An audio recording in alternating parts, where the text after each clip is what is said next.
ESPN's exclusive presentation of NCAA basketball is brought to you by Ford Outfitters, No Boundaries, by TGI Fridays, home of the Jack Daniels Grill, and by Norelco, for an unexpectedly close shave guaranteed. Put it to the test.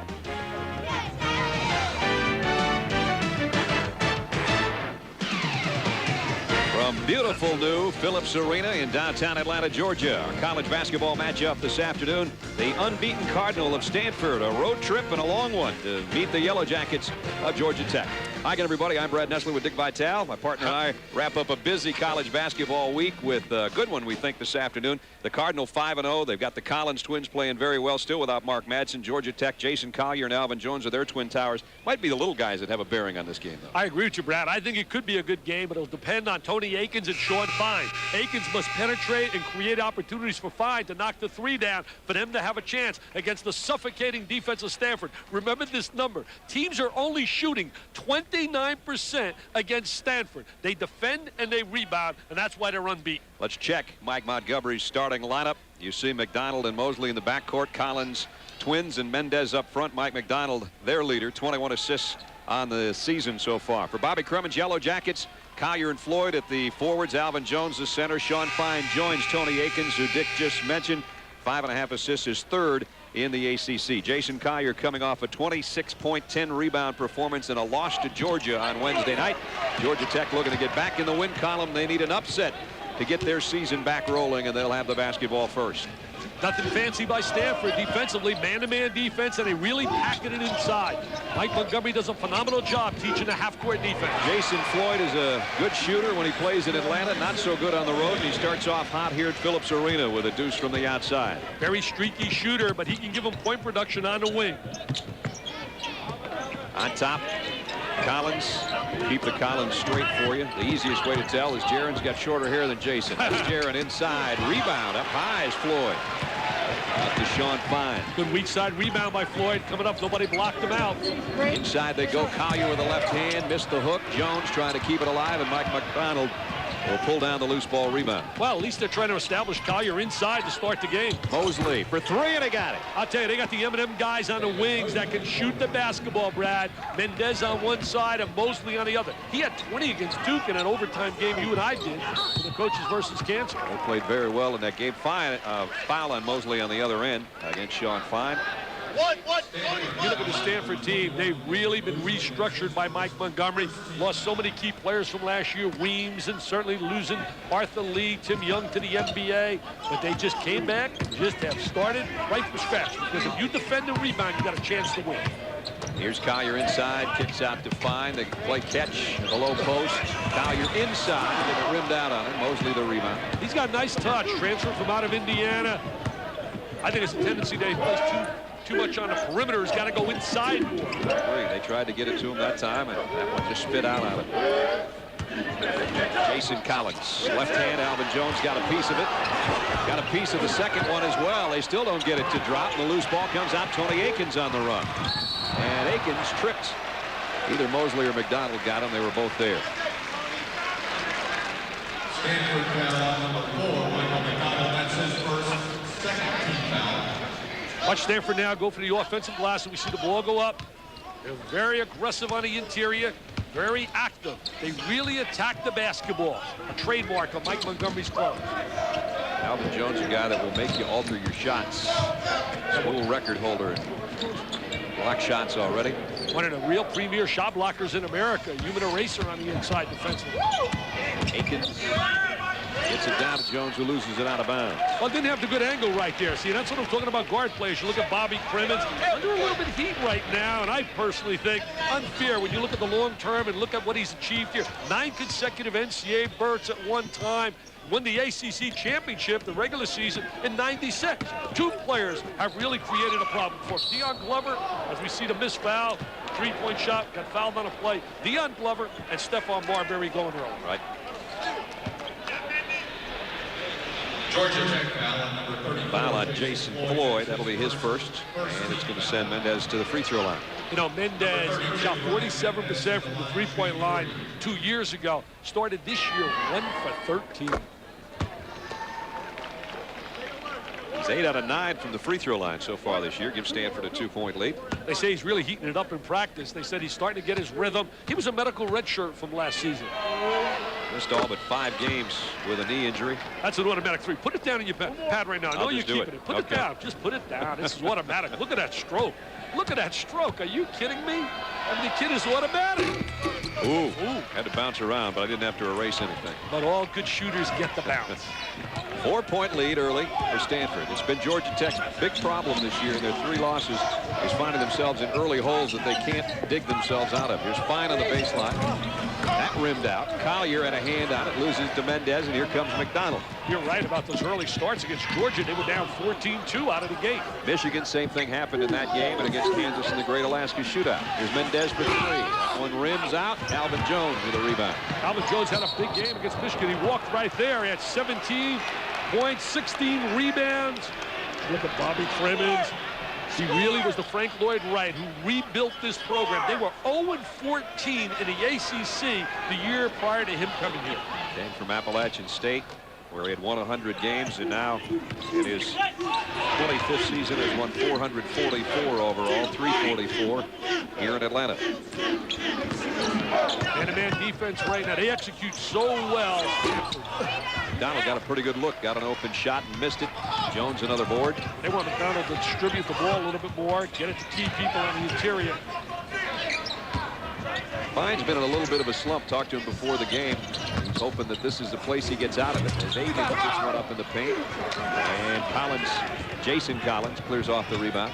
See, one of the things with Tony Akins, I should see the trail man right now. I think he gets shot a little bit too much.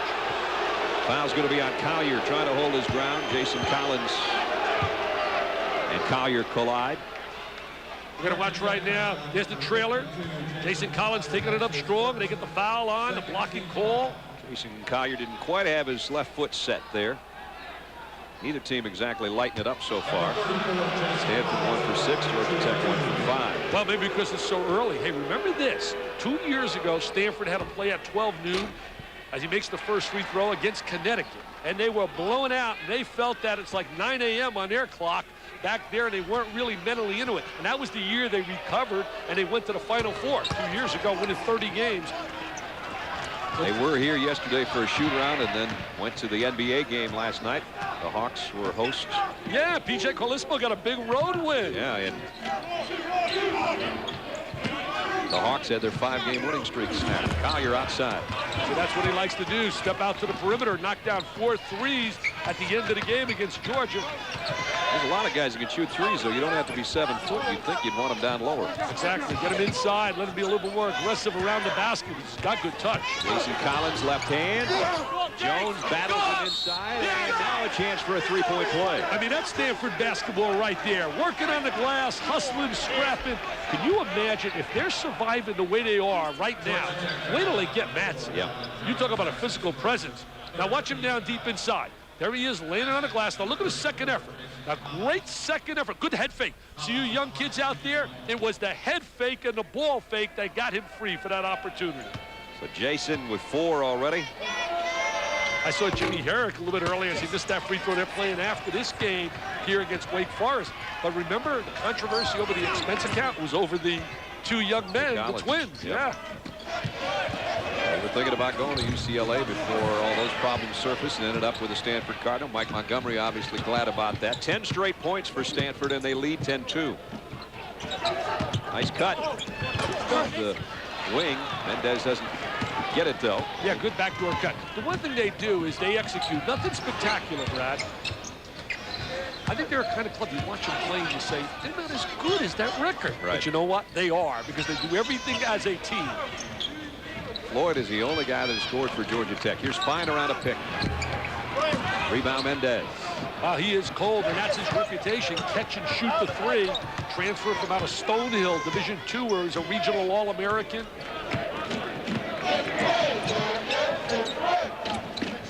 Jared Collins out high. Here's Mosley. And Jones another rebound. Big guys inside should really neutralize themselves. It's the guard that's like, out of control right there, out of control.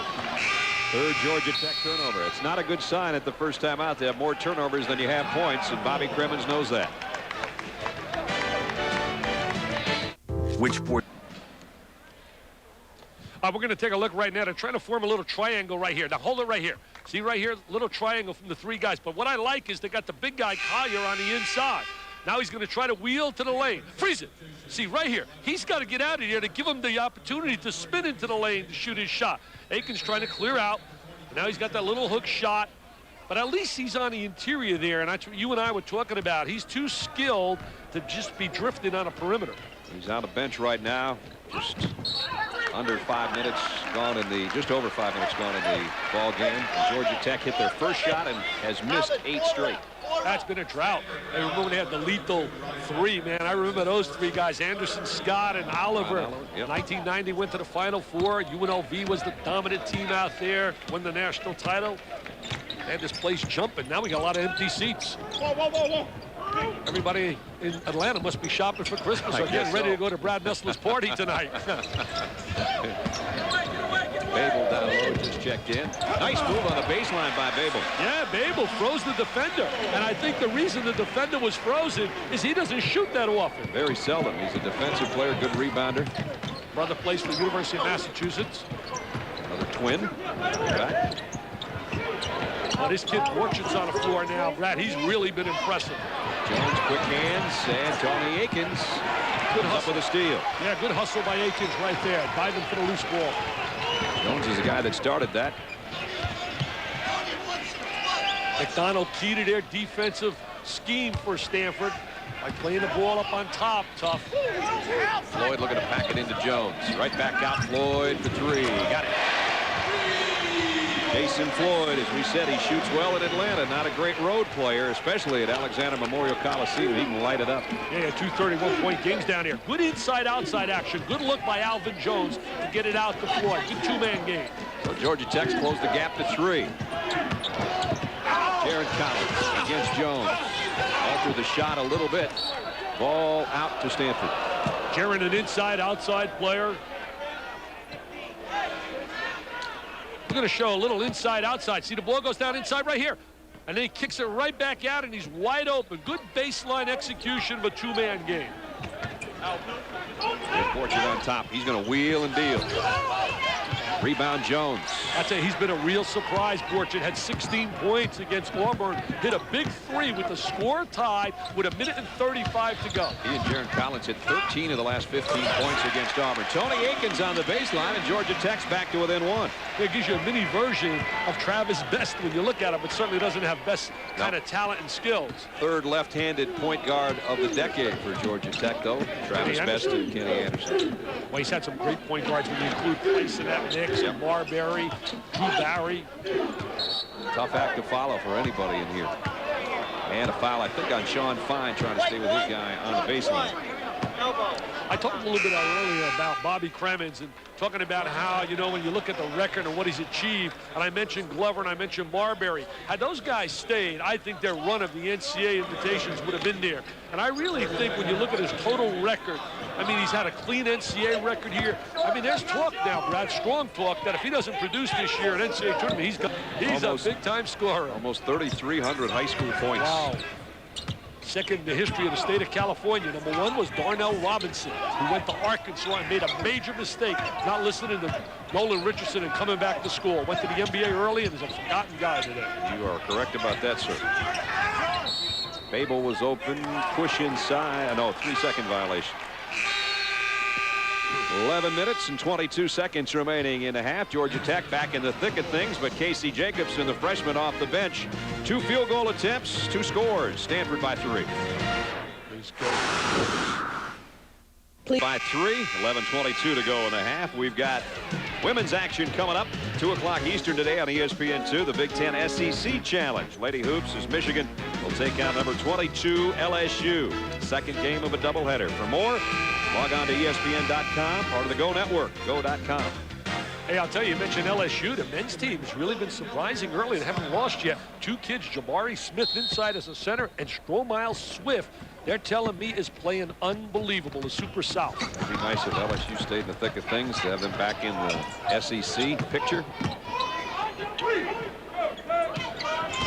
Florida right now, a lot of people think might be the cream of that crop. Yeah, Auburn struggled a little bit. Had a tough game with Florida State, lost to Stanford. Stanford beat Auburn 67-58 in the Wooden Classic. Really controlled tempo in that game, and that's a key for Stanford against teams that like to run up and down the floor and pressure. They do a great job controlling tempo. Auburn struggling with their rebounding right now. This Stanford team hammered them on the boards. In fact, 46-29. Struggling shooting the basketball today. Early they're leading, but they're shooting 4 for 15. Georgia Tech again a chance to cut the lead down to 1. TJ Vines has checked in at the point guard. He packs it down low to Babel. Babel loses his balance. Vines was 1 for 5 against Georgia as well. They shot poorly from the perimeter in that game, losing to Jimmy Herrick's team in that controversial game. Collier wants it down low. They can't seem to get it to him. Now they do against Jason Collins. And he gets doubled. In a hurry, Vines got a shot away just before the shot clock expired, and it wasn't a good shot. And a reason again why Stanford's got the lead is their defensive effort. One thing that's a constant with them, they'll play great team defense. Jacobson takes the 3. He's out of his range right there, man. That was beyond the NBA line. Fine bringing it down, sees a little crease, and he'll try to take it. Orchard pulls off the weak side rebound. Orchard also broke a record at the school for blocked shots, had 6 in one game. His dad played in the NFL.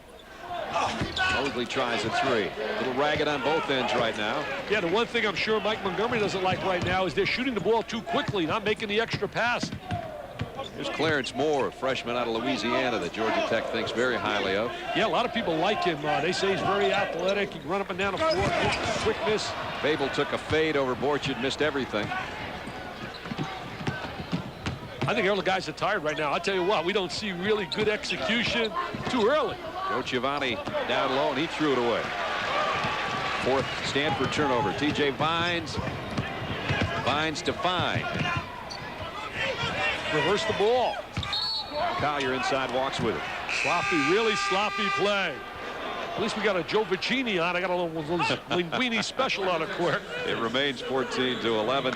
And Stanford, there's that defense against the field that Dick talked about. Wow. I'll tell you, one of the most underrated coaches nationally. You talk to his peers, and they'll all tell you, he is really a guy that's teams are always well drilled. Georgia Tech shooting 33%. Field goal percentages are down all over America. They are. And one of the reasons is the sophistication with the defensive ability of players, but also the three-point shot. Everybody's trying to shoot the 3. Either trying to get the jam or the 3. And exactly. We finally saw a kid the other night, Charlie Bell, who could hit the medium-range jump shot as a guard. Here's TJ Vines for long range. Georgia Tech's had several chances to either tie or at least close the gap in this game, and they haven't been able to take advantage of it.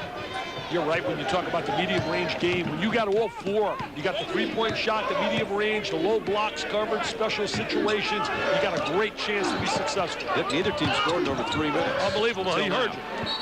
Good execution. Nobody rotated over to give any kind of help. Nice cut by Mike McDonald to the hoop. Yeah, McDonald with that quick drive. All his buddies right now are playing over in Israel and in Turkey. When you're talking about Lee and Weems from last year, there's the drive. Clear out the left side. Tim Young, you mentioned earlier. Pete Sauer, Mark Seaton, they lost 5 guys and still come in with an undefeated team playing without its best player. Well, that's a program now. See, they got an established program that they just have guys ready to play. Alvin Jones finally trying to get involved with the offense, missed wildly with a hook. Yeah, he showed a hook. Tried to be like George Mikan years ago. We don't see that shot. Mosley. All the way inside, wave it off, though. They wave it off, but it's a good drive by the kid. At least he's attacking the basket, one of the M&M guys. Picks up his 2nd foul. Bobby Cremins on that sideline, former South Carolina Gamecock. There's the drive. Defensive player planted. Good call by the official. See, watch the defense rotate over. Defense is there. Alvin Jones, good job rotating over. He made like Shane Battier. He's the best in college basketball, Battier. And taking a charge. You got that right. They got a heck of a game today with Michigan, who's undefeated. Collier couldn't handle Lakin's pass. They may say it was last touched by Stanford, however, but we've got a timeout with 7:50 remaining in the half. Stanford in front of Georgia Tech by 5. Introducing the new Encore movie channel. Now you'll get recent, big, hit movies. And the new Encore is the only channel that promises Some kids from the farm have made it from California to Atlanta. 16-11 Stanford out in front. Here's a big kid that's doing all right, Dick. Yeah, Jason Collins on the interior, giving a good offensive rebound right there. Good second effort.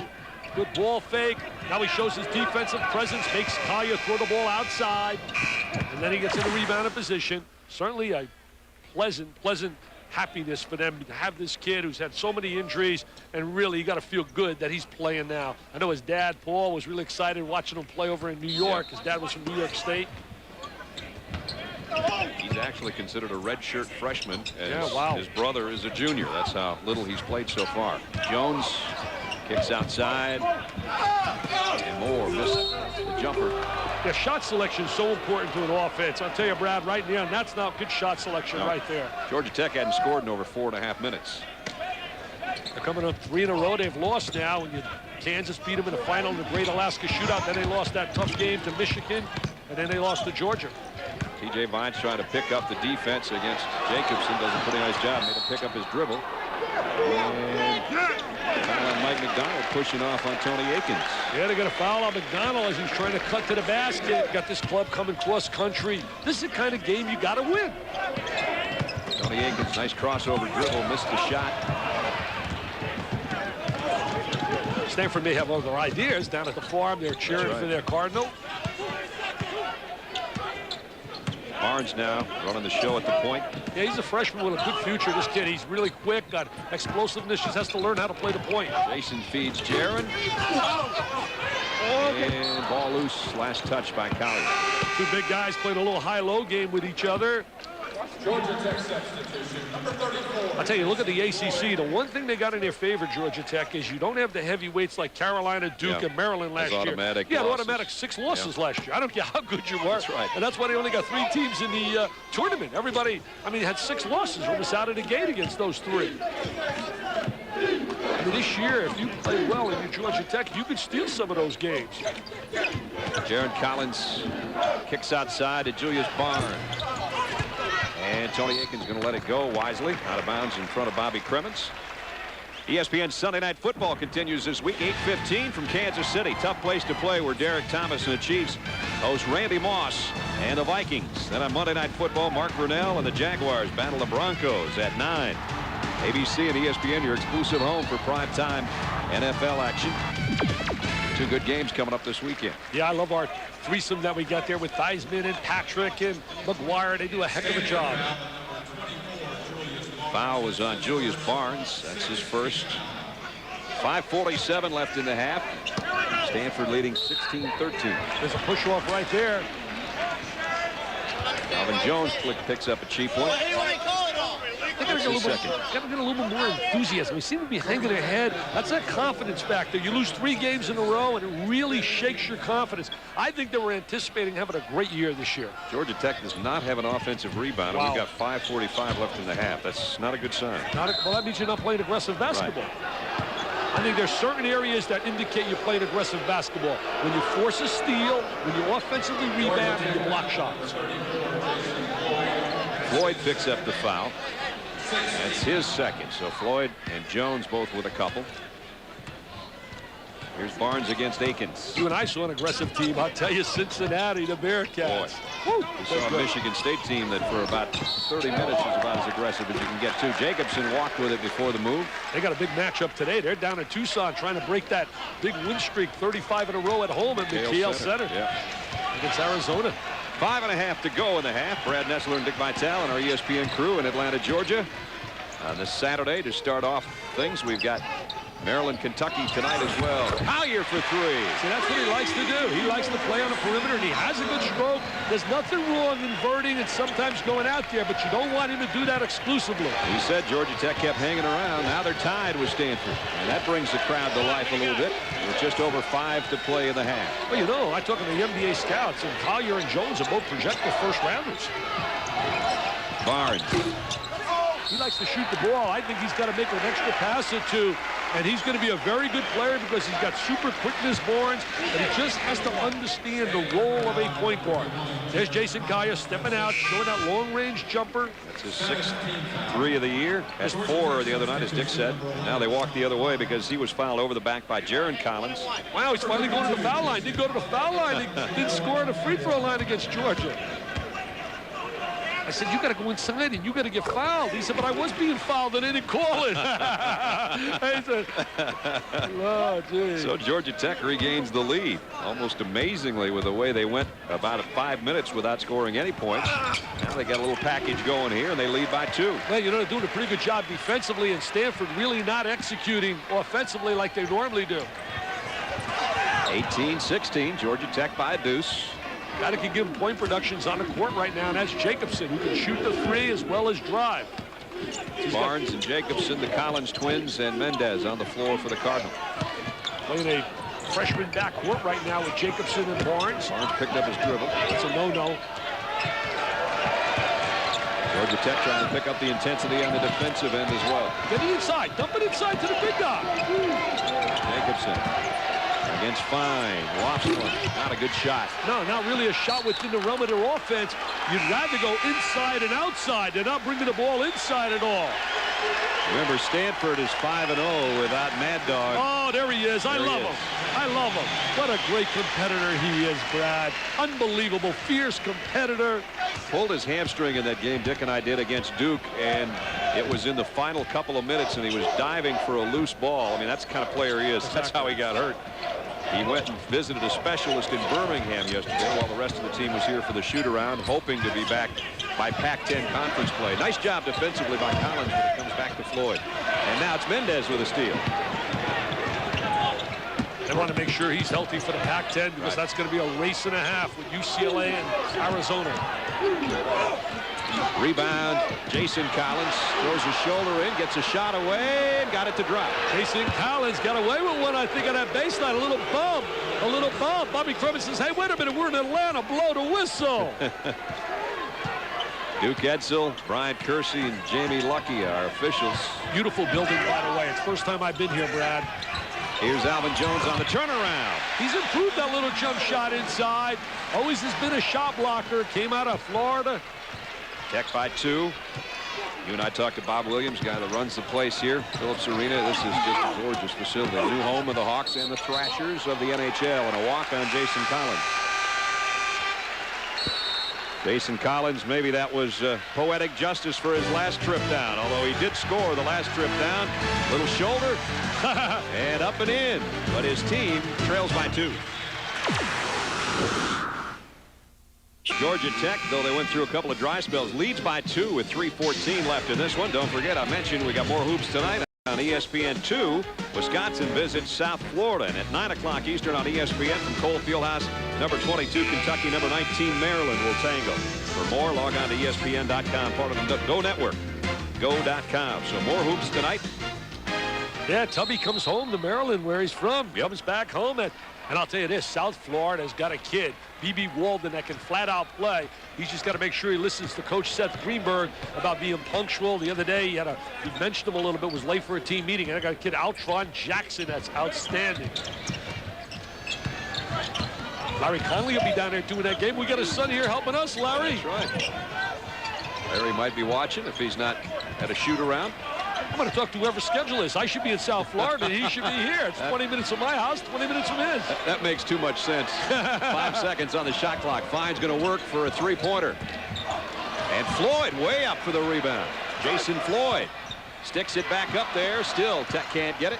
He was a high-wire act right there, Jason Floyd. First offensive rebound in the game. That's amazing. How you get down to 2.5 minutes and finally get an offensive board.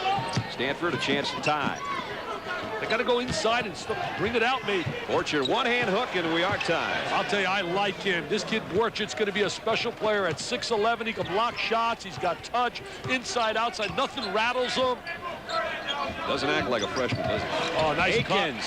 Nice job. Tony Akins just short-armed that baby up off the glass. He knew he didn't have much room. He didn't want the shot to get blocked. Borchert made a mistake there defensively. He never seen the ball. He didn't see the ball, so he couldn't give help to block that shot on Akins. Akins with 4. Georgia Tech lead is 2. Giovanni from outside. It goes up and hit the top of the scoreboard and back down. So the basket will not count. Babel checked back in for Georgia Tech. 1:48 remaining in the half. Brad Nessler and Dick Vitale had a slow start to this game. Pace is picking up a little bit. Yeah, we've got a lot of talent on the floor right now. Certainly got a lot of good big people. As I said earlier, NBA scouts are projecting Jones and Collier to be first-round picks. Georgia Tech by 2. Akins for 3. He doesn't get the bounce. Mendez will clear it off.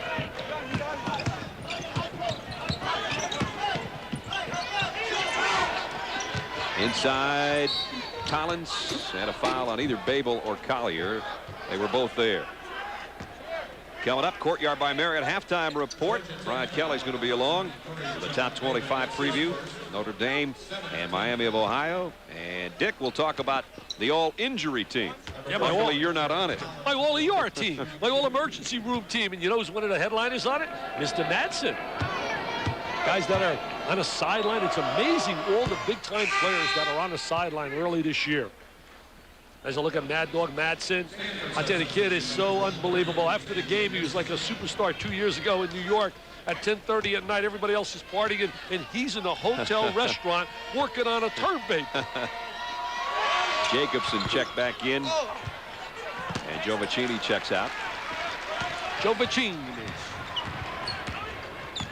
So it's a 1-point Georgia Tech lead. See, now Collier's trying to post inside. They missed him. You got to know when to give him the ball. He's really active down in the low block. There he is. Collier, right-hand hook. Babel trying to tip it up there. And Stanford back with a chance to lead. Barnes. Dump it inside. Orchard. Rimmed out at 3. Jacobson backpedals and fires. Mendez, 3 tries is a charm. Look at him rebound. Good offensive rebounding position. That's not by accident. That's by coaching expertise. Putting guys in the right position on the floor. Always having rebounders in a proper lanes. Bobby Cremins is going to take a timeout for Georgia Tech with 38.3 remaining.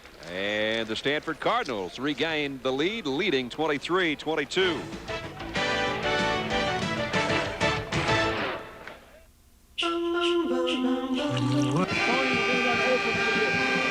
Spread out. Try and hit the open man. If he gives it to you, dump it. All right? Everybody Bobby stand. Cremins Okay, everybody say what we're doing. final One around. instructions out of that timeout. He's going to do it over there. Trying to get a decent shot here. There's about a 10-second difference on the shot clock and the game clock. And Stanford today only 27% from the floor, 8 out of 30. They're 1 for 10 from three-point range, so they are not shooting well. Dick talked about the difference in time. Beginning of the season, I did the Texas-Stanford football game, and Texas was all over the Cardinal. That was a 2-hour time difference. Played that game at 9 o'clock, I guess, Central. I guess it was 9 o'clock their time on the Pacific Coast. 69-17. They regrouped that football team going out to the Rose Bowl now. Play Wisconsin and Ron Dane. 10 on the shot clock, 20 in the game clock. Tony Akins against Julius Barnes. And you got a big scoop if he doesn't win the Heisman. Akins got it. Tony Akins with a good shot. So he didn't force that action. Took a good shot. Was Mr. Basketball in Georgia. Beat out D.A. Lane for that, who now starts for Jimmy Herrick and the Bulldogs. Mendez trying to get a shot off before the buzzer. Off the glass. Akins a rebound. Tech will lead at halftime after going 2 different spurts of over 5 minutes and over 4 minutes without points at all. Amazingly enough, they lead at intermission. Georgia Tech 24, third-ranked Stanford 23. As we head back to the studio and Brian Kenny. Brian. All right, Brett, thank you very much. Back here now, it's the Courtyard by Marriott halftime report. Hi, everybody. Get that out. It's early for me, too. We've got much more coming your way, more from Dickie V as well. He's got the all-ER team, the guys who are hurt. That's including Mark Madsen. And we've got some highlights as well. Notre Dame out on the floor. A little trouble getting there, but we'll talk about that when we come back. The Stanford Cardinal, kind of amazing. Brad Nessler and Dick Vitale as we come back. Georgia Tech had one stretch. They went 5 minutes, 15 seconds without a point. Another one over 4.5 minutes without a point. They got a 1-point lead. Why don't you and I go out there and shoot? It's been horrendous shooting the basketball. I mean, the big guys have negated themselves. And you look at the three-point line, for example, Stanford's 1 for 10. An amazingly tough defensive battle. Stanford's got the better edge on the glass. 8 offensive rebounds to only 1 for Georgia Tech. but I'm telling you something, execution and certainly shooting the basketball non-existent here today. Let's take a look at the first half statistics, our 10-10-9000 first half stats. You can see what Dick's talking about. 26% from the floor for Stanford, and that 1 for 10 outside the three-point arc. And if they had not shot some free throws, it would have been even uglier. But they did have an 8-rebound advantage over Georgia Tech. Here's the negating the big guys, as Dick talked about. 6 points for Jason, only 1 for Jaron, and on a free throw.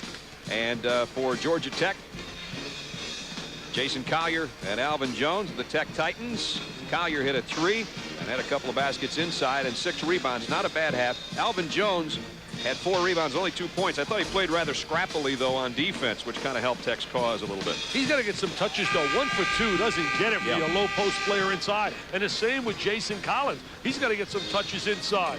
I mean, the bottom line is you got to take advantage of the big people and start your offense from inside and then bring the ball out to the perimeter. There's Georgia Tech's problem. Their best shooter is wearing an assistant coach's outfit there. Mark Price in the middle of the huddle. Wow. One of the great players ever at Georgia Tech. They retired his jersey in 2 places, here and Cleveland. Cavaliers. That's right. 9 years played with our buddy Brad Doherty. Brad Doherty, I believe, is getting his jersey retired tonight by wow. Cleveland. So congratulations. Yeah. Congratulations to Brad. Certainly was a superstar. Back injuries curtailed his growth career-wise. I think this is a must game for Georgia Tech. Now this shooting wasn't bad. Hey, look at this one-eyed ball-headed guy knocking him down. You tried to block my shot too. You came out and tried to block it. Yeah, that was the only one that was ever in question. I mean, he tried to block my shot. You had it going. I was rolling. Yeah. I was rolling. You like the lighting in this new arena, don't you? I like the touch. I like the lighting. I like the feel. You did hit 1 3, didn't you? Yeah. You hit as many threes as Stanford did in the first half. Once a shooter, always a shooter. It's like riding a bicycle. Okay, underway, second half. Stanford packs it inside of Jason Collins. Nice job by Jones to bring him away from the basket. Jones gives you that dimension, that shot blocking ability, that's psychologically such an edge, just like Kenyon Martin does, the human eraser for Cincinnati. That comes out. Good defense to start the second half. Jaron Collins, hook. Alvin Jones, the rebound. Good execution, though. High percentage shot. That's the system of Stanford. Get the ball inside. But you got to convert those when you get it that deep. Collier wants it down low. They don't get it there. You should have had it. Now they finally do. And he scores and a chance for a three-point play. I'll tell you one thing, Brad. I've been watching him today, and he has been working hard trying to get the ball inside. They don't deliver the rock at the right time to him.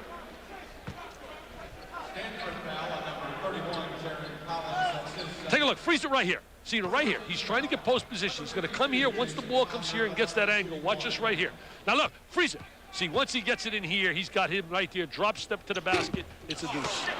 And that's all it is a deuce. He missed the free throw. But Georgia Tech has its biggest lead of the ball game. And a block shot by Collier. Tried to get the second one, and Jaron Collins too quickly got the jump on it. I'll tell you one thing. The Stanford kids, as I talked about a little bit earlier, are always in the right position on the offside for rebound. And that's why they're an outstanding rebounding team.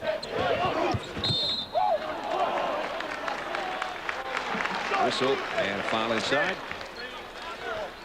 That's going to be on Jason Collins. Yeah, Jason got that foul right there. You know, you give Stanford and the job that Mike Montgomery's done, his 14th year in a farm. I mean, it's incredible when you look at his numbers, 7 NCAA bids.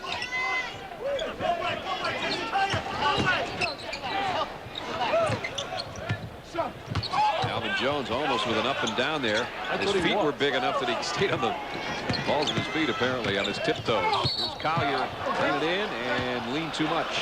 Offensive foul. Yeah, Brian Kersey with the ball backed in, but they'd rather see him at least making the effort to go inside. You know, I talked about Mike Montgomery. They lost that overtimer in the semifinals of the Final Four in '98. It was a tough basketball game, and that's the year that Tubby Smith won that national championship in '98, beating Utah. 26-25 is our score. It's wrong in the arena. They finally just changed it. Both scoreboards did not have, all three scoreboards didn't have Jaron Collins' last basket. They do now.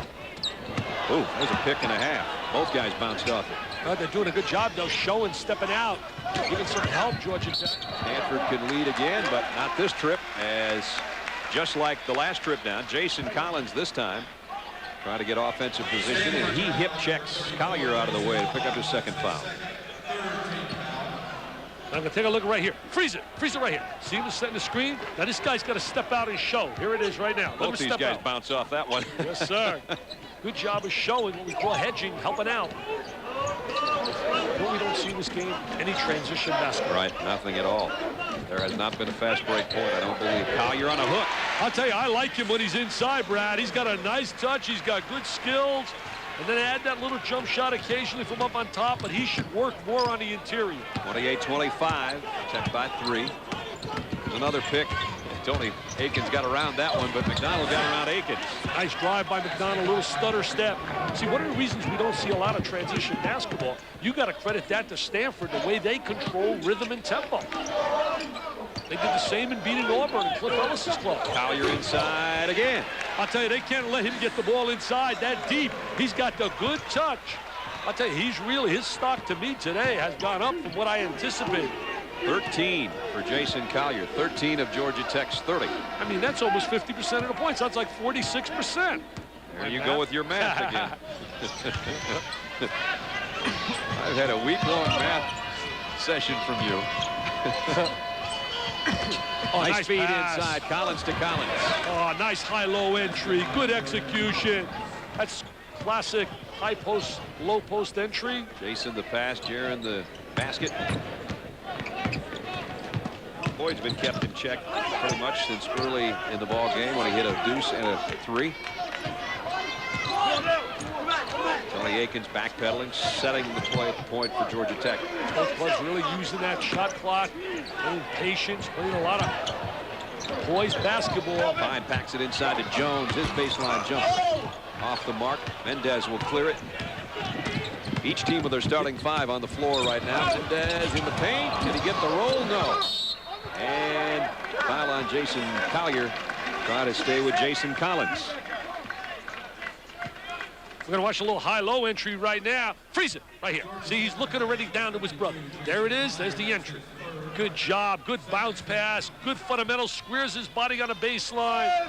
Georgia Tech has to be careful now because their top player, Jason Collier, has 3 fouls. Bobby Cremins knows that, and he's got somebody at the scorer's table trying to get in there for him. And he also went to the zone to try and protect them. McDonald missed the 3.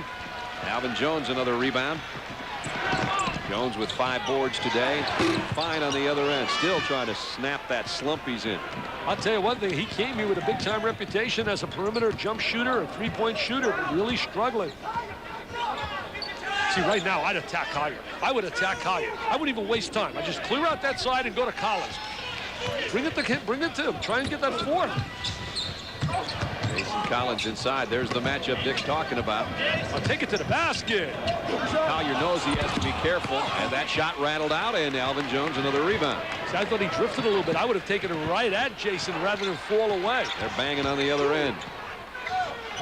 Tech moves it around the perimeter. Floyd backpedals for a jumper and got it. Looks like he's got the touch today, just not getting enough shots. Georgia Tech again by 3 with 15 to play. With Dick Vitale, I'm Brad Nessler from Phillips Arena in Atlanta, Georgia. On a beautiful Saturday outside, and the game warming up a little bit on the inside. I would again go inside. We're not going to zone right now. They're going to zone to try and protect Collier. Here's Mosley. 3, got it. Tough to zone this club. They put Mendez on one side, Mosley on the other. They get into gaps, and they can knock the trifecta down. And Stanford ties it with Mosley. A couple of 3s today. That one evens it at 32. Collier will try a triple. Floyd. Call over the back, I think, on Jason Floyd. See, I think the opposition would like to see Collier shoot that 3 to get him away from the basket. 14:27 remaining in the ball game. Stanford and Georgia Tech tied at 32. Tie game, 14:27 to play. Jason Collier probably won't come out of this huddle, but he certainly came out of the locker room at halftime fired up, Dick. Yeah, he really did. Look at his low post play right there. Good drop step to the basket. And again goes inside with a little jump hook on the baseline. I'm going to watch him in the lane now. He is skilled. I'll tell you, he's got great offensive skills and touch. It's just that he has to get a little more aggressive, want the ball inside, but there's no doubt he's going to make money at the next level. That 3rd cheap foul on about 3 trips down ago for Stanford is the reason he's on the bench. He'd probably get a breather somewhere in this stretch anyway. We'll see how long Bobby Cremins leaves him over there. So the lineup changes considerably. Clarence Moore in there along with Babel and Akins, Alvin Jones, and Fine, who's on Mike McDonald for Stanford.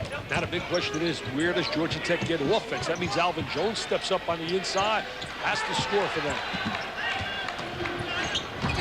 Orchard had it blocked by Jones. Collins had it blocked by Jones. He's still working for it, and he drew a foul. I thought it was a great effort. Most guys, after it was blocked, like it was by Alvin Jones, would have shied away, but he came back for the second or third time. Look at him right here. Now, there he is with that great effort inside. Harvard Westlake High School down in the LA area. Outstanding private school.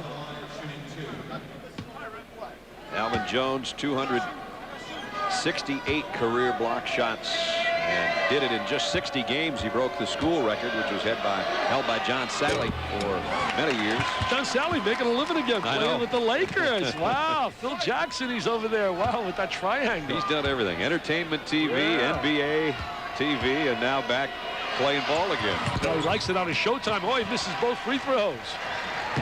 And Alvin Jones with 7 rebounds.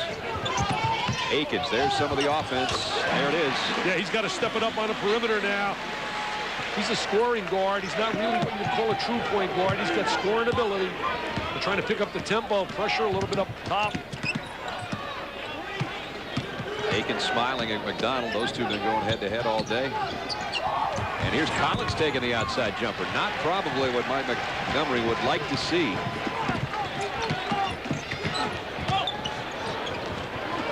That shot probably would have been taken by Sean Fine if he was any kind of shooting streak, but he thinks he's in a negative one, and he didn't want to take it. Good call right there, Brad. No doubt about it. That's a confidence factor right there. Here's a couple freshmen going at each other. And the rebound, Jaron Collins. This kid could put points on the board quickly. Jacobson partially blocked underneath, and then a nice job by Fine to bounce it off Borchard's feet, not out of bounds. Georgia Tech will have the ball. I'll tell you one thing, Georgia Tech kids have come out here today and are really hustling and scrapping. There's the scorer. Babel blocked that shot. Yeah, Babel, a tough defensive player against that prolific scorer out of high school, Casey Jacobson.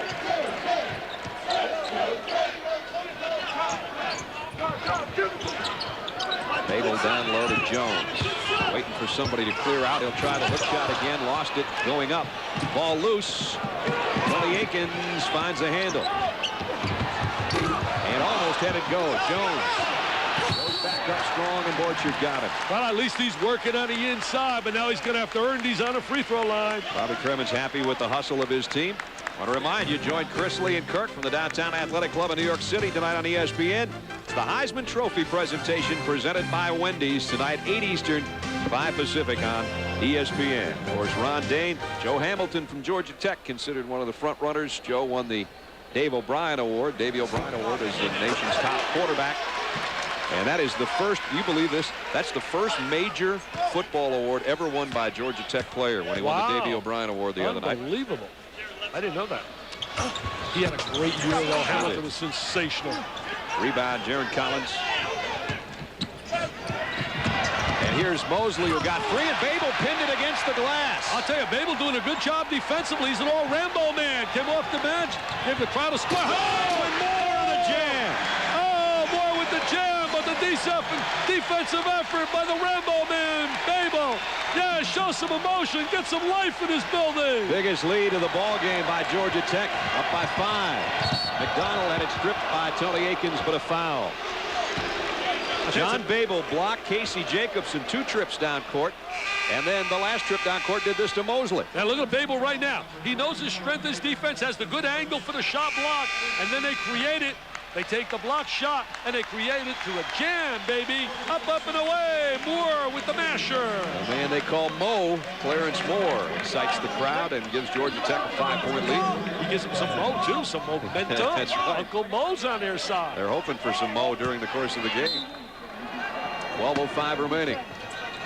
Tough defensive effort today we're seeing out of these Georgia Tech kids. Stanford's had a drought in the first half. Georgia Tech had 2, but now the Cardinals stuck in another one here in the second half. ACC, Pac-10, a lot of pride at stake.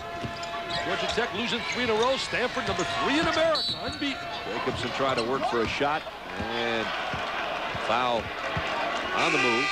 Jacobson's just got that great ability to score. You see it when he catches the ball, gets into triple threat position. 11:50 remaining in the ball game. Georgia Tech now has pushed it out to a 5-point advantage. 32. Georgia Tech leading, 11:50 to go. Brad Nessler and Dick Vitale back with you in Atlanta. You know, we've seen a lot of good basketball interconference play so far this year, and this is another good one. Yeah, really good battle right now, and I like that. We don't have all these cupcakes that we had early in the season, all those bargain basement goodies. I used to play on cupcakes when I was at Detroit. I didn't even want to play against you and 4 of your buddies. That's right. To get a win. But it's great to see this, and I'll tell you something, in the Pac-10 this year, what a race it's going to be. UCLA and Arizona are going to be outstanding, and Stanford's going to be right in the hunt all year long. And for the ACC, of course, North Carolina and Duke always there. Maryland after a sensational season last year. And the team that's going to play here in the second half of what is a doubleheader at Phillips Arena. Look out for Wake Forest and Dave Odom, his club playing Georgia, Jim Herrick Bulldogs after this one. Well, talking to Barry Jacobs, who does a great study of the ACC, he told me right now Wake Forest, he believes, is the best team in the conference. Orchard, nice move in the paint. Collier can only partially defend. He knows he's got foul trouble, but give Curtis Orchard credit for that one. I think Borchard's going to be a special player. Collier had it blocked by Borchard. I think Borchard's going to be a special player in that Stanford uniform. Once he gets a little stronger physically. Jacobson squares and delivers a three. Well, you know he can do that. The two diaper dandies have stepped up, Borchard and Jacobson. Just like that, we're tied at 37. Just when Tech had given itself a little breathing room, Stanford answers with Borchard first in the paint and then Jacobson outside. Mosley's going to get caught for his third foul. Jacobson hit some big shots against Duke when they made that comeback to beat Duke, and then he also came up big with an unbelievable spurt against Iowa. Then he got an article in Sports Illustrated, and the next game, Lute Olson tells me, hey, your boy Jacobson that you made big, you checked the stats out? I checked them out. University of California, Santa Barbara, 0 for 7. Oh, it happens to everybody. Yeah, it really does. Usually it's shot selection when that happens. Moore trying to low post Jacobson right now. Got him in there and Jones out of the lineup. Collier back in. Collier really trying to work hard to get position inside. Well, he and Borchard tangled up in there. Yeah, Borchard doesn't have the kind of body strength when he's battling. And on the entry pass, Mosley kicked it. That's a fresh shot clock for Georgia Tech. You know Borchard's going to get that strength. His dad played in the NFL, was a lineman. Yeah, 9 years with Buffalo and Seattle from the late 70s through about 87. Look at him working inside. Collier trying to get that post position inside. Borchard playing a good defense. And they had a whistle and a foul. 23. Hit it. It'll be on Jacobson. You know, it's so unbelievable. You and I were talking off the air. Here's Bobby Cremins, who does a fantastic job for so many years. But in coaching today, it's everything is, what have you done for me today? It's never about what your resume looks like over the long haul, because his resume, as he makes that free throw, Collier, over the long haul is so impressive. I called him the Frank Lloyd Wright. I never thought anybody would be able to step into this program and challenge Carolina and Duke, and he did. Yes, he did. 3 ACC titles.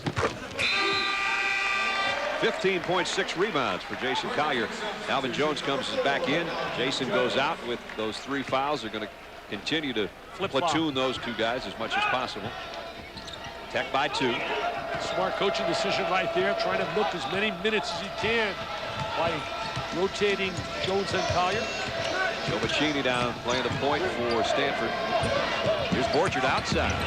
Not good. He didn't get a good release there. That was not a good shot. Babel shags it down. TJ Vines ahead to Moore, who's going to cross court it.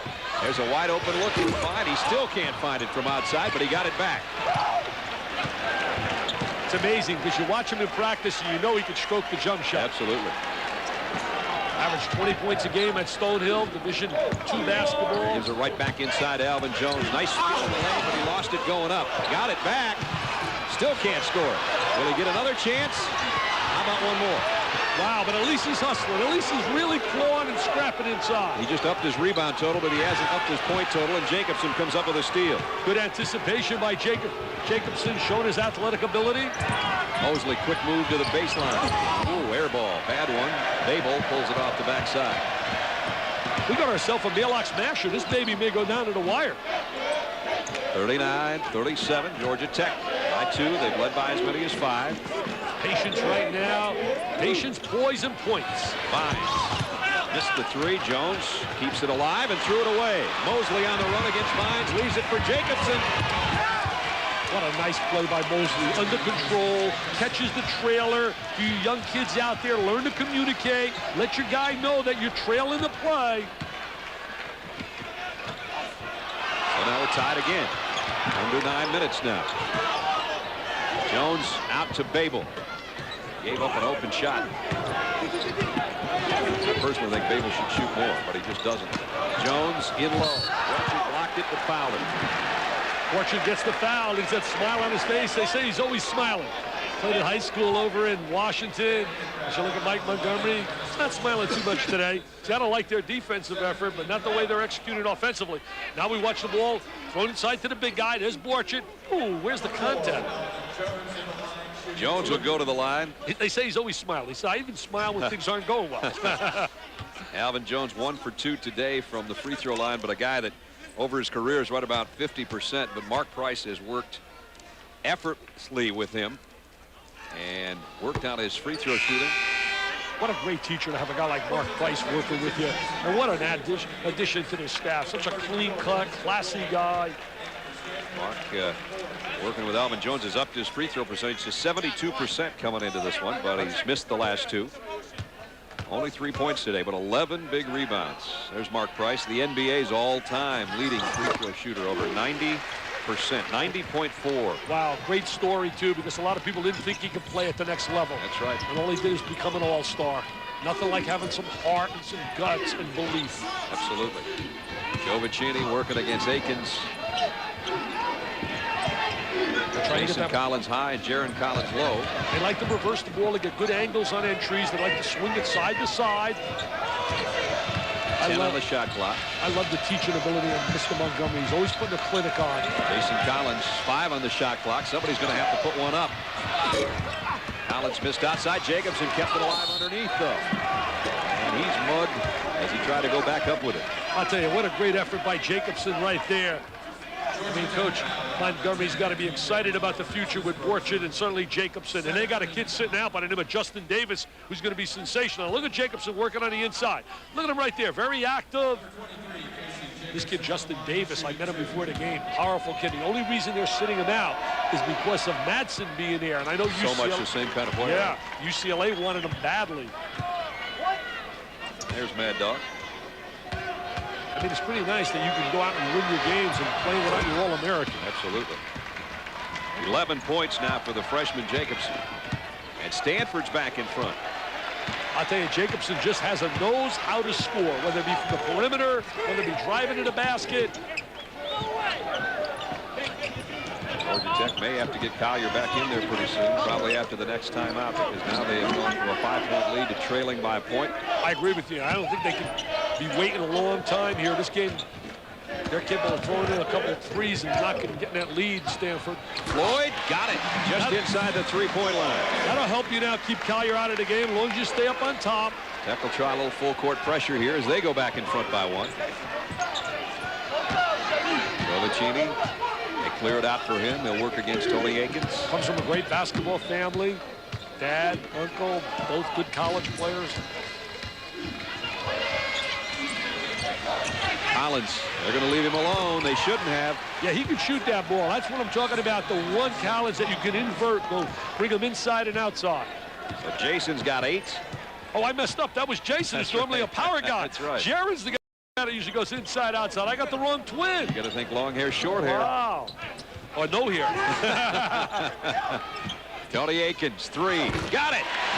I'll tell you one thing about Akins today. He was 4 for 15 against Georgia. Took some bad shots, according to people that seen that game. Today, he's not taking bad shots, Brad. He's really playing under control. Seesaw battle. Tech back in front. That outside jumper by Jovicini doesn't go. And Akins goes down hard on the rebound. Mendez, I don't really think even saw him, ran him over. I think it's a big game for Bobby Crimmins. You've lost 3 games in a row. You're at home. You lose to your intrastate rival, Georgia. You get beat by Michigan right here in Atlanta. You lose to the finals of the Great Alaska Shootout to Kansas. And now you're playing a team that's number 3 in America. This is a way you can build confidence if you can get this W. No doubt about that. Tony Akins to the free throw line. 72% on the year. Out of Berkmar High School, right up the road in Lilburn. Yeah, it was Mr. Basketball. BPA Lane out for that title, as we said. Georgia will be playing next against Wake Forest. Davey Odom, what a club he's got. 12 points, under control, 3 assists, 3 rebounds for the little guy as well. He's really improved his turnover to assist ratio as well this year, and he hits both free throws. And Georgia Tech goes back in front by 4 with 6:37 to play.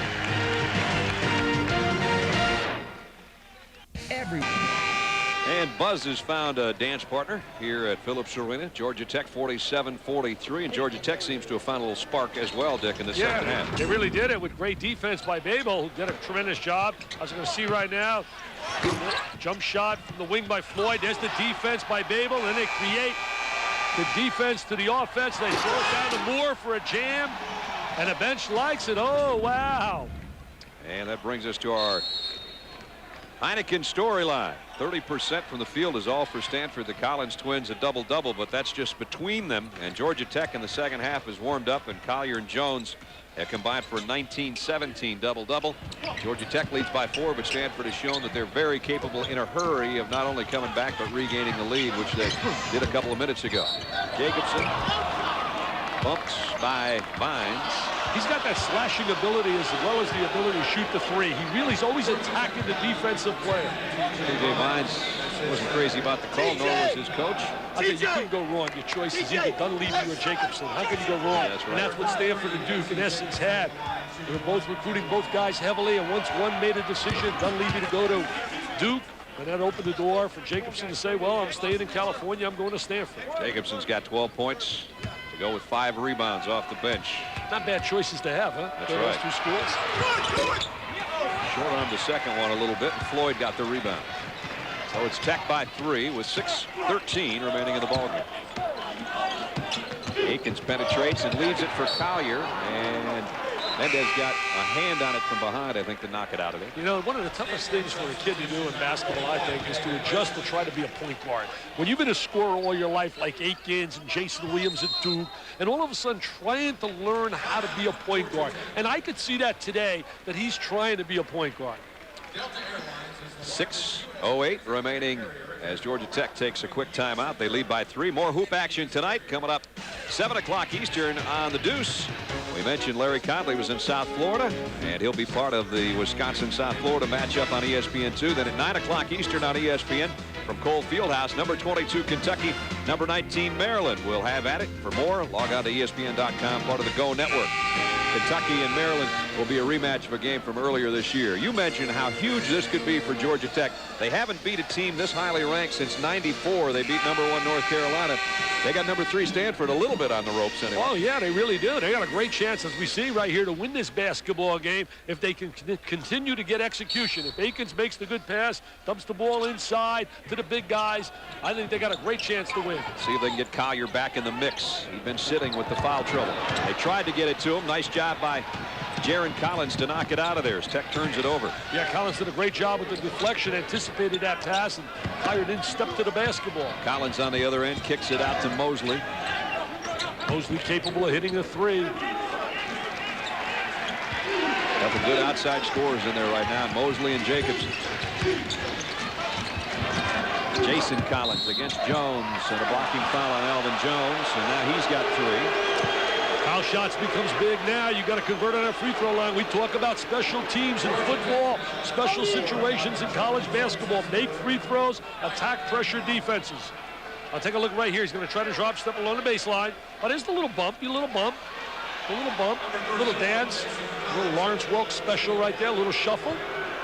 Stanford will be going to the free throw line for the 15th time. Believe it or not, talk about free throws down the stretch. Both these teams came in averaging 68.3% from the free throw line, exactly alike. So we'll see how it goes down the stretch. Stanford's the kind of club that doesn't blow you out. They're a kind of club that's going to win a lot of games and close basketball games because they're not just running up and down the floor. They're executing. 3 wins over teams in the past month for the Cardinal that were ranked at the time in the top 10. Remember, they haven't played in 2 weeks. It's been finals. That's what I said to you before the game. Yeah. They had a little bit of a break if you consider finals at Stanford a break the last couple of weeks. They took some finals here yesterday and they faxed them back to the school. Not bad. Yeah. Technology. Georgia Tech clinging to a 1-point lead, trying to get it to Jason Collier, who just dominated the early going of this second half. And the other thing about this club is they never allow you to get away from them. Bad entry right there, not good execution. Stanford's always hanging around. And Bobby Cremins, fine guard when he played for the late Frank McGuire, came out of New York City, All Hallows High School. McDonald slows it down as he'll come up against Sean Fine. Stanford again at the 5-minute mark, a chance to take the lead again. Try to go back toward Jacobson. Swing it around to Mosley from outside. Rebound Collier. That rebound may get him more involved. Just get his hands on the ball again. Now they got to get some touches for him inside. He's got to throw it and slide down to the post. They couldn't handle him inside. He had that spurt earlier where he was really so effective down on low blocks. He had 6 points in about 3 minutes to start the second. Yeah, and he can't worry about the foul situation. He's just got to play. 4.5 to go. You do have to forget about it. Fine got himself in low and had to bring it back outside to Akins. Now Fine. Nope. Floyd instead. Floyd missed a three. Did a good job with the extra pass right there by Fine. Jacobson for the lead. He's just got that nose to score. I love him. I think he's one of the premier freshmen in America, one of the premier diaper dandies. Casey Jacobson is going to be a star. Second 1-point lead of this half for the Stanford Cardinal. You just feel when he touches the ball, something's going to happen in a positive way. He has 14 points in the ball game and has given his team a 1-point lead again. And the coach has a lot of faith in him now he's on the floor late in the game. Alvin Jones trying to kick it outside, threw it away again. Give it to Jacobson. Give it to Jacobson. And he gives it right nice back to Mosley. What a great look by Jacobson, showing how unselfish he is. Georgia Tech, 2 horrendous turnovers the last 2 trips down court have cost them the lead, and now they trail by 3. Now we get to a situation where one team knows how to win late and another team that has not proven yet they can win late in close games. Now take a look right here. There's Jacobson with the score. He's going to take it up, slide, glide, splits the 2 defenders. Didn't rush that, just waited until they flew by him, and then this next time he's out on the wing and gives it right back to Mosley. That's like a 2-on-1 fast break situation that you drill on every day in practice. Give the ball up to the cutter, stay a little wider than the foul line so that one guy cannot play 2 people. See, here's where you earn the kind of confidence in your players by being able to get them to respond and to win close games. Right. Because you know, kids, when you lose close games, who do you think they're going to blame? They're going to blame that they take a bad shot? They're going to blame that they missed the layup? No, it's going to be coach, baby, coach. Stanford scored 7 straight in the last 3 minutes. And you know who the guys are going to blame that banged the typewriters, don't you? Coach. Coach. 7-0 run. Floyd for 3. And he's fouled, and he's going to the free throw line for 3. That's a silly foul right there by the freshman Jacobson. That's a big-time mistake. Or was it Mosley? Mosley. Mosley, yep. Mosley. Jason Floyd hasn't missed a free throw yet this year. Not to put any pressure on him.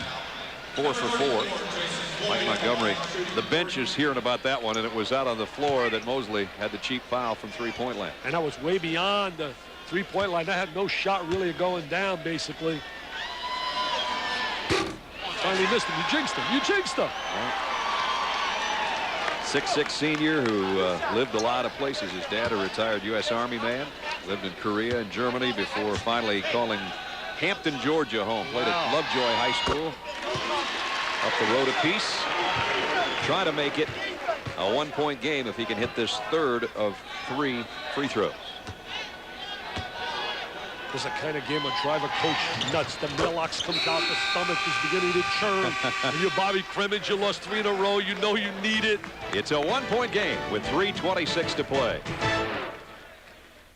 Phillips Arena in Atlanta, where Georgia Tech trails 3rd-ranked Stanford 50-49, 3:26 remaining, and Stanford has dominated off their bench. Most of that's Casey Jacobson with 14. Doesn't really shock me at all because Stanford goes to their bench a little bit more and has a few more guys that can produce off that bench, and Mike Montgomery uses the bench really wisely. Hey, do you know the first game he ever coached at Stanford? Against Georgia Tech. He lost that game, and that was in the middle 80s. That must have been during the Price, Dalrymple, Farrell, Joseph, Sally. I love that team. It was 14 years ago, and somebody asked Mike about it yesterday, and he said, I don't remember much about the game. I just know we lost. They lost 67-65 in that game. And a lot has happened in 14 years. Really one of the premier coaches now in college basketball, a guy on the Stanford bench. If you ask his peers, I mean, all his peers will tell you the guy is outstanding. But if you ask the general public, a lot of people don't know about him. But the only thing that counts Too many West Coast games. Yeah, well, that's right. Too many West Coast games. The only thing that counts is boss knows he's good, and they write the check out, and they love him down at the Stanford at the Forum. There's a kid we talked about that's done most of the damage off the bench, Casey Jacobson, the freshman out of Glendora, California. Georgia Tech, a little token backcourt pressure here. And they don't have the kind of club that can go out and pressure. And now with guys like Collier on the floor, they don't really have the kind of speed and quickness to be able to pressure all over. Now it's down to hustle and who wants it more and who can hit a big shot when they need it, or maybe the free throw. And who executes really better down the stretch. Jaron Collins cut off of the pass by Collier, gets it to brother Jason. 5 on the shot clock. Mosley slices in, dishes underneath, and a whistle and a foul with 3 seconds on the shot clock. Tech did a nice job defensively until they absolutely had to hammer somebody. And they do such a great job creating the opportunity, though, Stanford with the good interior passing. Now watch right here. There's a little dump off inside. See how they always have guys stationed on the 2 low blocks and a guy high. They're always in what they call a triangle and have effective people in the right places. That's coaching. Jaron Collins is probably not a guy that Tech would worry about at the free throw line as much, and he drills it just when I say that. He'd had trouble so far today. Well, I figured maybe their rhythm would be off not playing in 2 weeks, but and they're on the road, as we said earlier, 3-hour time difference. Got a lot of factors really that can prevail, but young people are resilient. Collins second, and that one rimmed around and dropped through for him, so he got them both. And it gives Stanford a 3-point lead again. We're under 3 minutes. Now it's getting down to where you got to make this possession count. Collier's got to get some touches. And it's stripped by Collins and got it back. He was much more effective when he was inside than playing up here up top. He's looking for a 3. They want to. Floyd's going to try a 3. Off the heel of the iron, and a whistle and a foul on Jason Collier underneath. Yeah, Jason was playing on the outside offensively, was hoping for the 3, setting a screen and then popping out after the screen. So that's 4 fouls on Collier, and they'll walk the other way. And now Georgia Tech might just see this game slip away from the free throw line without themselves ever getting to the free throw line. Hey, mentioning Collier, you think of Indiana. Indiana's undefeated right now. That's right. I just see the jump shot from the corner, and here comes Collier right down. Oh, you can't get away with that. You can't get away with that. There's no way. Saying, who, me? Are you serious? But, you know, Indiana, a lot of people thought they would struggle this year. They beat Missouri, came all the way from behind, down 16. Got a win over Kentucky, Temple. Jaron Collins, who missed so much time with injuries. His brother did. He missed some time with an ankle sprain last year. Yeah, his brother had a knee problem, knee surgery, and then he had the broken wrist last year. Was injured in the first early in the season against George Washington. See, now right there, he was wide open and didn't get the ball, Collier. And again, Jason Collins does a great job defensively. Georgia Tech's turnovers have killed them this half. This game has come down in the last 4 minutes to better defensive effort by Stanford and a better job of executing in Georgia Tech down the stretch. And we'll be under 2 minutes the next time the Cardinal puts a shot up. As we are right now. Jacobson really getting the tribute from his coach that he's on the floor late in the game. 10 on the shot clock. They're not concerned about that. They want to use as much clock as possible and get as good a shot as possible. You know, these kids got a basketball IQ. Alvin Jones a rebound. Georgia Tech needs a hoop badly. Yeah, this is a big possession. It's vital right now.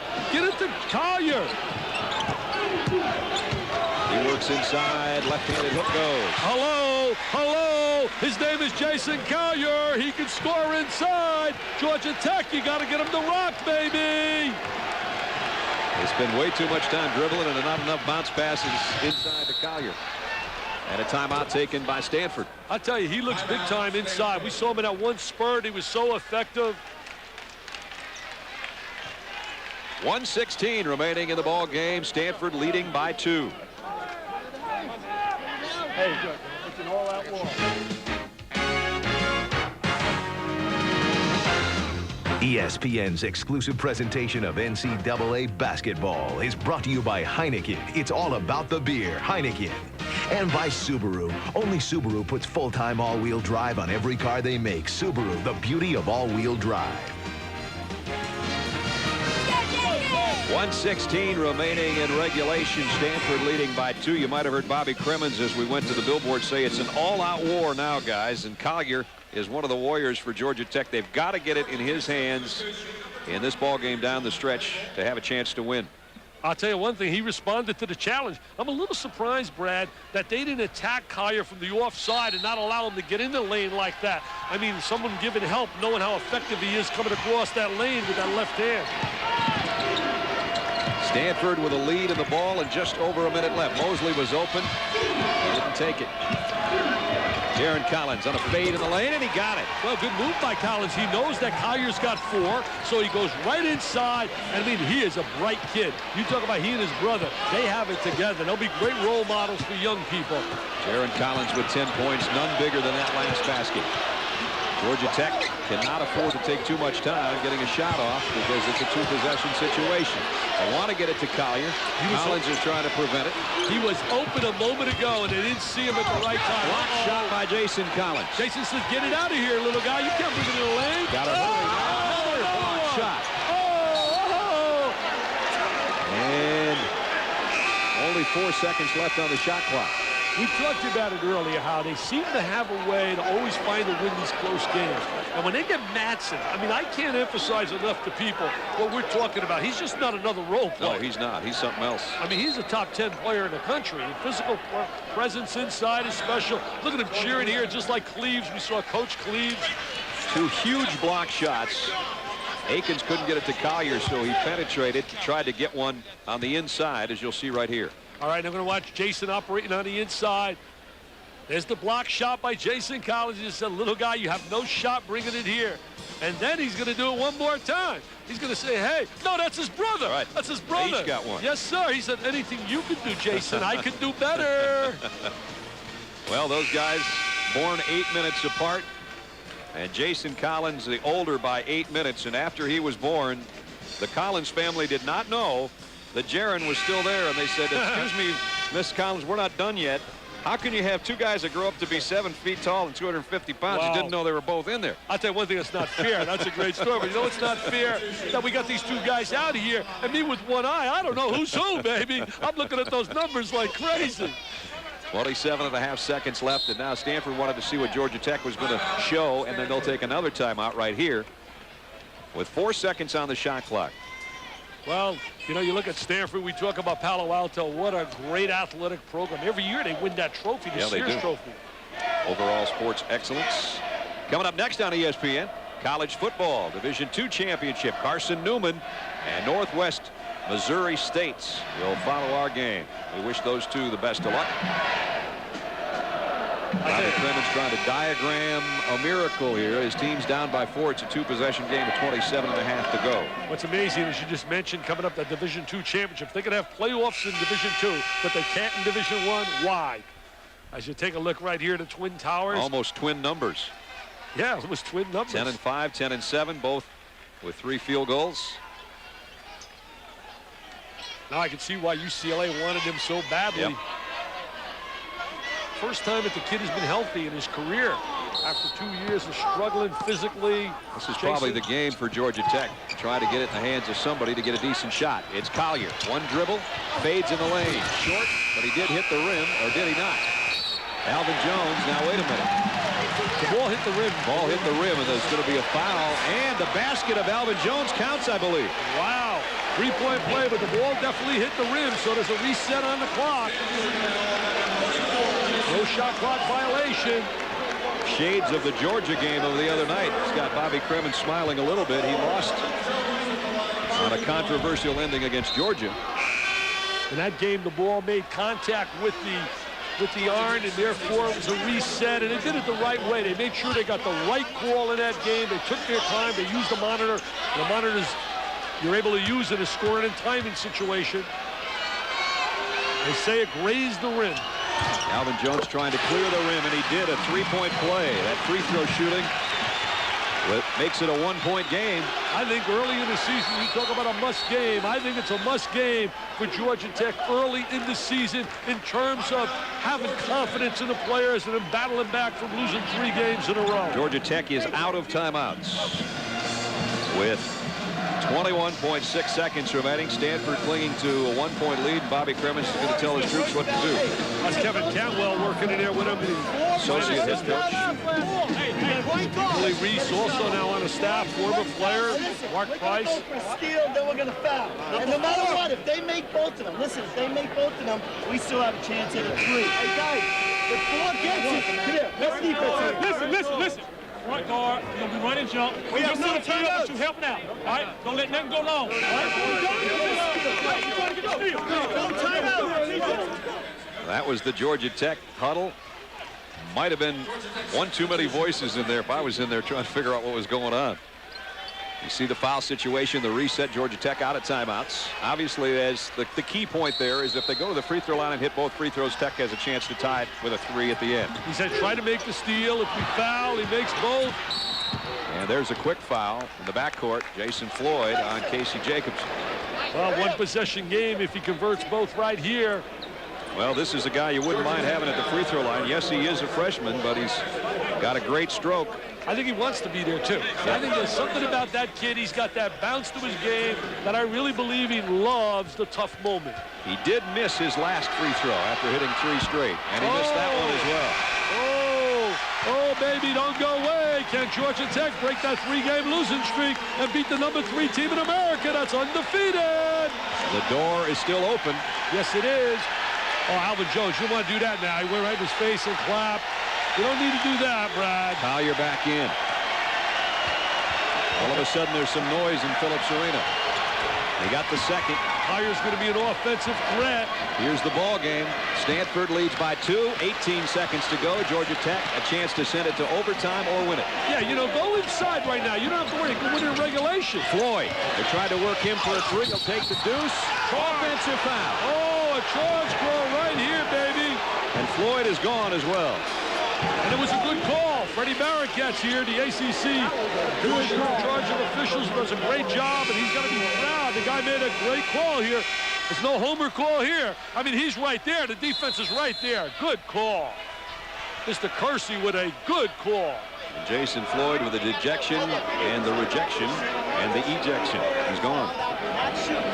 11 points. They tried to free him up, I think, for a 3. When that crossing pass came from Akins, Floyd was just outside the 3-point mark, but a nice job by the defense of Stanford to get over him. Yeah, you know, they're a great defensive team, but again, understanding personnel late in the game. You got to know who your key options are. I mean, is that the key option you want when you got Collier on the floor? You got to go to your key option. I want to lose with my best. Well, that was a situation where it looked like they were going to play for the 3 if they could get an open shot and try to win it. Otherwise, try to get it to Collier. Jason Floyd maybe made the wrong choice. He maybe should have stayed out there and lofted that baby. Yeah, he was out of control right there, driving to the basket. But the bottom line is, I have no problem going for deuce because you're the home team, and if you go to overtime, usually the home team is in better shape most of the time when you study an overtime evaluation. Now Georgia Tech's going to have to foul quickly and hope that Stanford again would leave one free throw askew and give them another chance. Stanford's got to be very careful inbounding the basketball. So many times teams have a problem making the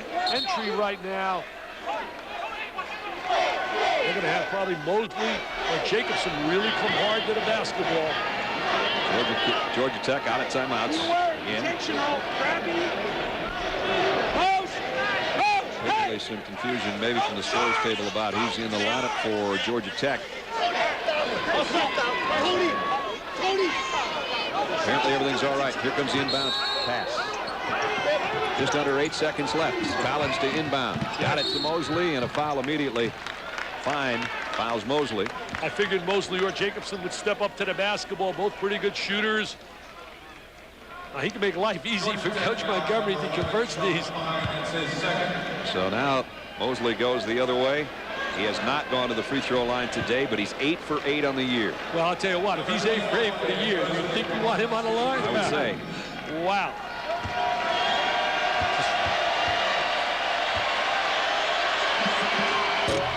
And he got the roll. All good shooters usually get that roll. 3-point game. If he hits this, if he gets this, Georgia Tech has almost no way to win this game. If he converts this, they're lining up the bus outside and they're getting warmed up. get the engine turned on, and they're going back to the Ramblin' Wreck campus. That looks short, and it is.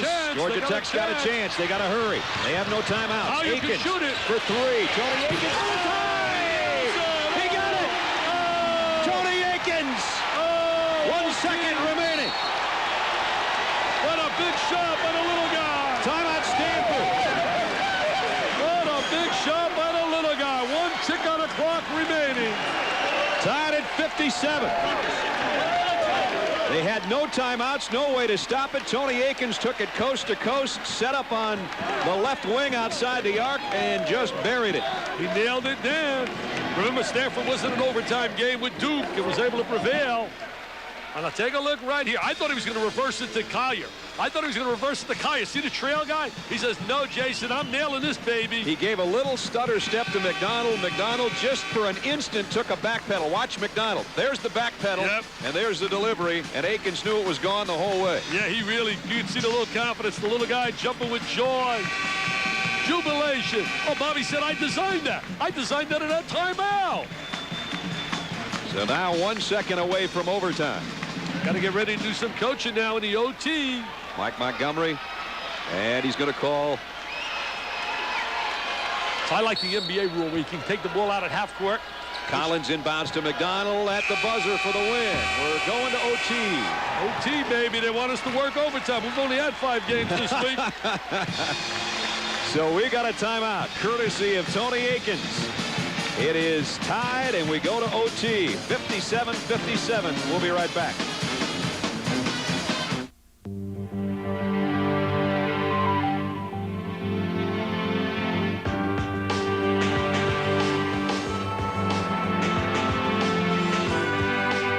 In any business, there can be only one priority. At Morgan Stanley Dean Witter, we have never forgotten ours. Not surprisingly, we measure success a little differently.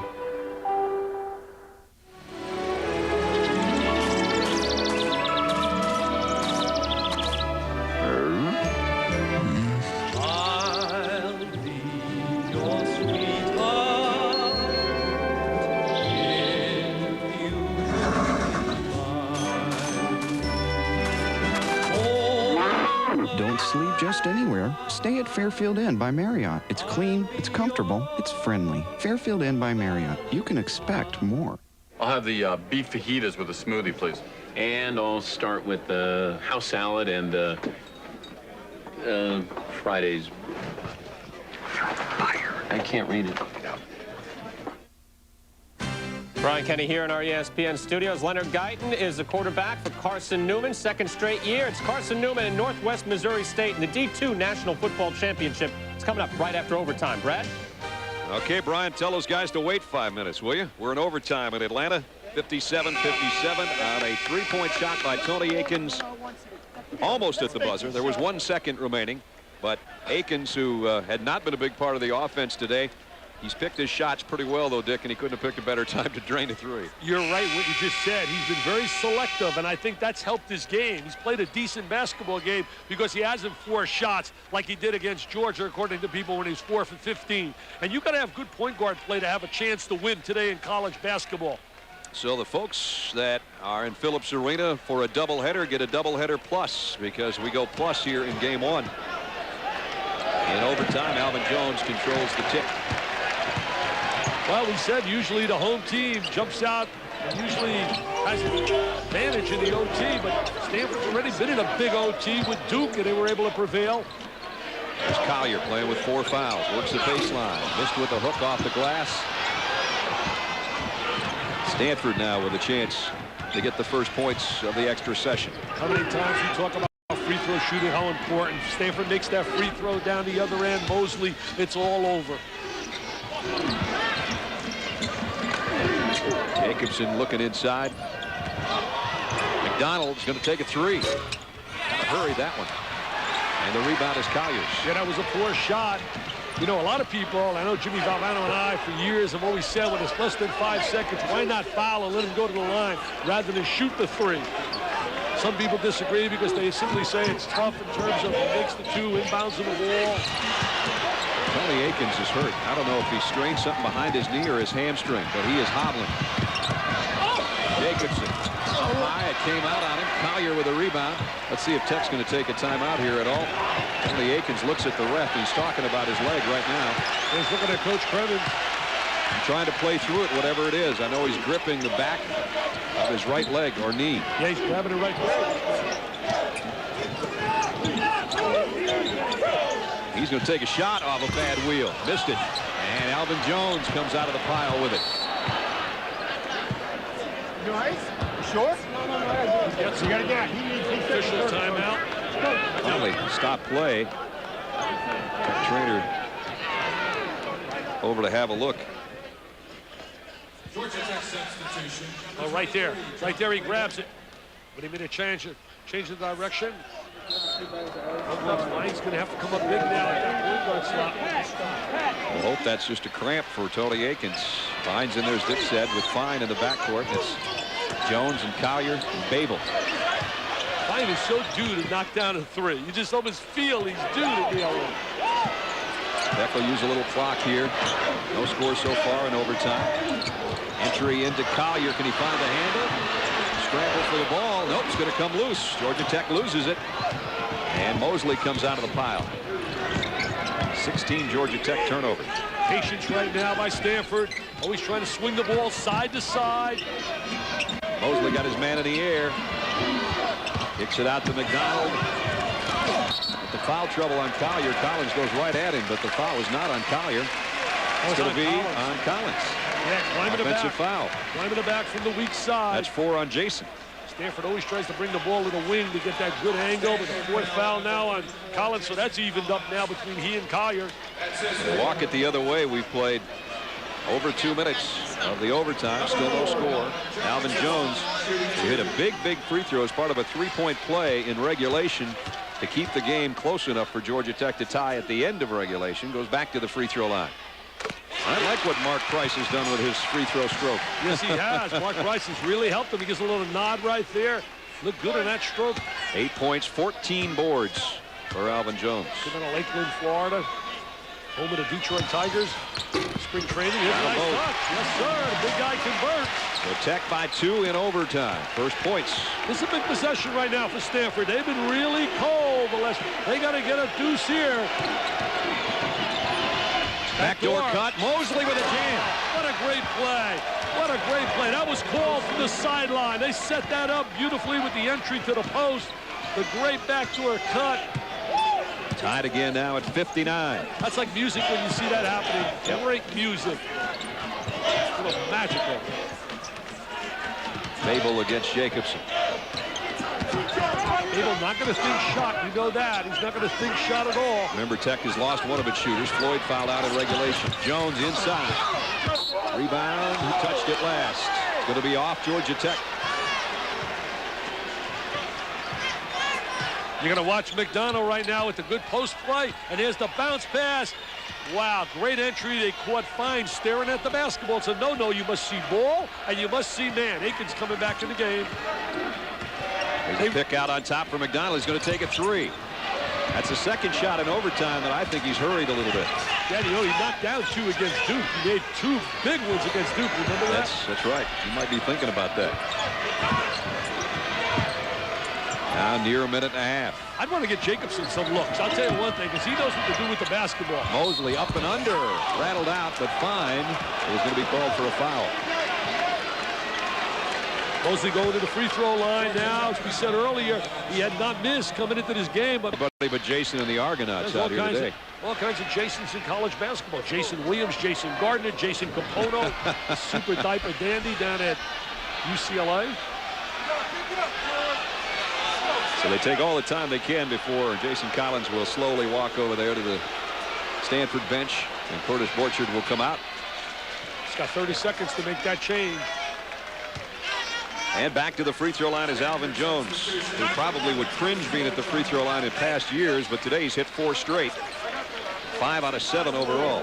He'd be the guy you'd look to foul. And now it's a little... As if he was at the free throw line, he's the guy that's going to step up there. Carson Newman Northwest Missouri underway in the Division II championship. We'll be going to that football game immediately following our overtime. I don't know if it's good to think that much about the shot like that. When you think. It's okay to be focused, and he is focused, but you get a little tight when you start thinking like that. It's almost like grabbing that golf club the same way. You take all kinds of practice swings, get up and down, tries that left-handed spinning reverse layup. Aiken shot rimmed out. Collier's hit the rim. Oh, this would be a tough loss for Bobby Cremins, and especially if this kid is hurt as well. Oh, boy. It'd be a double loss. It'd be a double loss. I mean, you lost 3 games in a row, had a great chance to beat the #3 team in America, and now you got double jeopardy here if you lose your point guard, who seems to be really in some